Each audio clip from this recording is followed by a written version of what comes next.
Well, guys, we're back with another new video. Today we're going to be talking about Batman v Superman: Dawn of Justice 8 years later, all right? Any excuse that I get to talk about Batman vs. Superman, of course I'm going to do it. But let me just furthermost introduce you guys. This is a little bit of the new backdrop. I want to do something with up here, like make it a little bit more popping and that stuff. Maybe add another hot toy or two or get the collection back up here. But overall, let me know your thoughts below on the backdrop.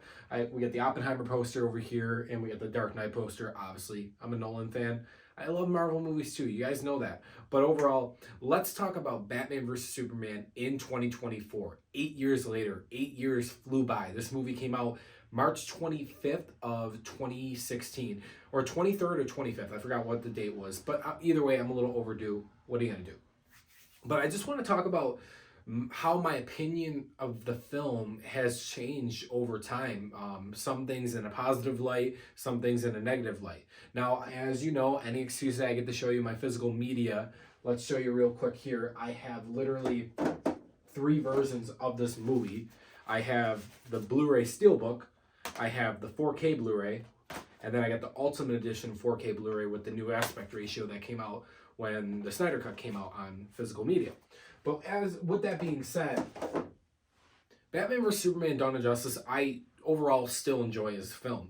There's so many things that I really, really enjoy in the film. Over time, I've seen this film probably about 20 times since 2016. So, I mean, I've really noticed what really sticks with me and what doesn't stick with me. The Given, Affleck's Batman. Love seeing Gal Gadot's Wonder Woman and Henry as Superman. All that stuff sticks. I love Eisenberg's performance as Lex Luthor. The action, the visuals, the score by Hans Zimmer and Junkie XL, that all sticks. My biggest complaint with the film has to be the pacing overall. And this is definitely going with the Ultimate Edition. That's the only way you can really watch this film. You cannot watch the theatrical cut. It just does not make sense, no matter what way you try to enjoy it.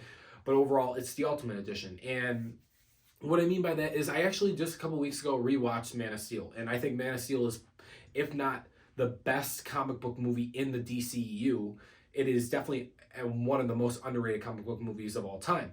And with the pacing in that film, it's about a 2-hour, 28-minute film. The pacing just flows by. Like, there's no, like too slow parts. Story's interesting and stuff like that. With Batman vs. Superman, it kicks off really at high gear, showing the events of Metropolis with Bruce being there, present day, everything like that.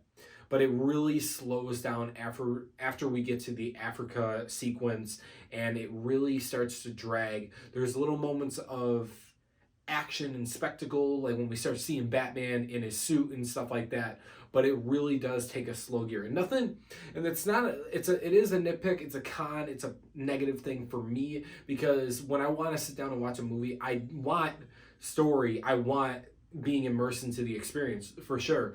But when you go and see this film multiple times, it really starts to take a toll on you, and you're like, fuck, I just want to get to the Batmobile sequence, the nightmare sequence.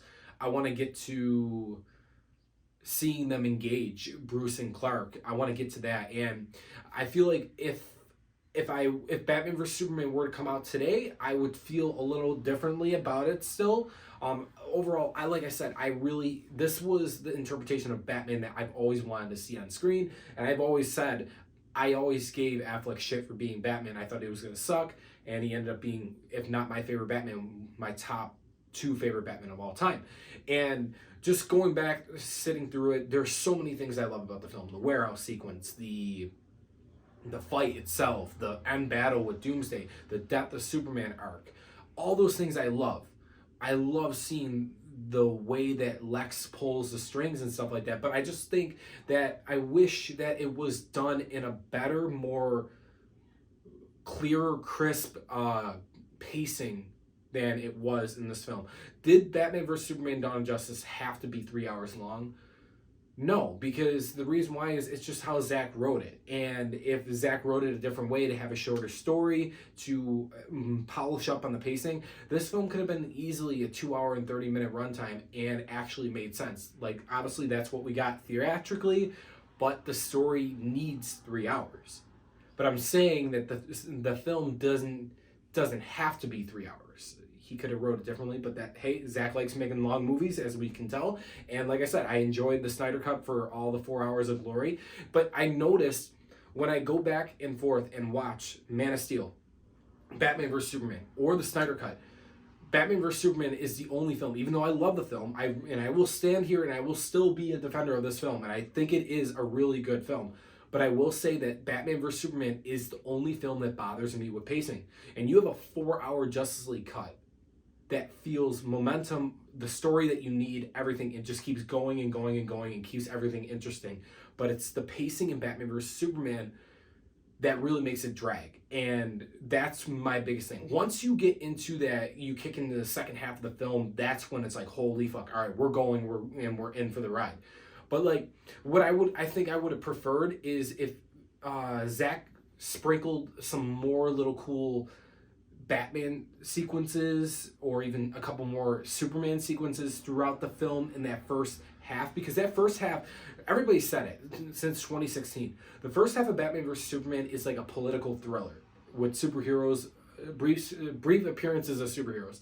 I think that film could have, or I think that we could have used a little bit more of possible action in that, just to make the pacing just get more, feel flow better. But that's my opinion, whatever. I still love Batman vs. Superman. As you can tell, I have 3 copies of it back there. I watched it maybe a month or 2 ago, and I enjoy seeing these characters engage on together and that stuff. Yes, the Justice League cameo stuff was dumb. I will still say that to this day. But I love seeing these characters. I love Eisenberg's performance as Lex too. I don't care what anybody says. I love the addition of Doomsday in the film. I love seeing the warehouse sequence, the fight, the nightmare sequence, the Batmobile sequence, the way that they idolize Superman in this film. I love that, how they treat him like a godlike figure. All this stuff I love. Just the pacing that I realized over time, over years, and opinions can change. Everybody's opinions can change about films. That's how it works. That's the only negative thing I can give about this film. I'm not going to give this film a rating. My rating still stands for the film. Nothing goes down with that. But over time, that's my issue with Batman vs. Superman. But it's been 8 years, guys. And whether you guys like the Snyder universe, whatever, it's ended now. And to reflect on it, this was the second film in that franchise, in the cinematic universe that they were creating, and I still think it was a good film. I do. I really do, and I'm glad we got it. I'm glad that was the version of Batman that I got to finally see on screen. Hopefully James Gunn does something cool. We get something similar to that, more comic accurate. I would love to see that. Thumbs up to Affleck, obviously. But guys, Batman vs. Superman: Dawn of Justice. 8 years later, what are your guys' thoughts? Have your opinions changed on it as well as me, a little bit? Do you still enjoy it like me, though? Let me know your thoughts below. Thanks for watching, guys. Subscribe for more, and I'll see you guys in the next one.